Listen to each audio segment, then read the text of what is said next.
भजन. भजन हा शब्द ऐकल्यावर तुमच्या मनात काय येतं? भजन हा योग साधनेतील भक्ती योगाचा भाग आहे. रोजच्या धावपळीच्या जीवनातून बाहेर येऊन भगवंतांशी जोडले जाण्याचा सामान्य माणसाचा मार्ग म्हणजे भजन. महाराष्ट्रात वारकरी संप्रदायाची भजनाची परंपरा संत नामदेवांच्या काळापासून सुरू झाली. ज्ञानदेवे रचिला पाया, तुका झालासे कळस.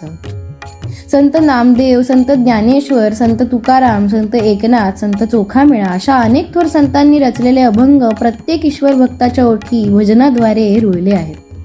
भजनाचे मुख्य 3 प्रकार पडतात. एखादा अभंग भजन म्हणून गायल्यानंतर त्याच्या शेवटच्या अक्षरापासून लगेचच दुसरा अभंग म्हणण्यास सुरुवात करतात ते चक्री भजन.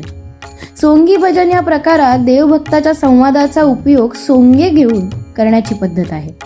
रिंगण भजन या प्रकारात 3 वेगवेगळी भजन मंडळे गोलाकार उभी राहून एका पाठोपाठ एक क्रमाने अभंग गातात व भजन करतात.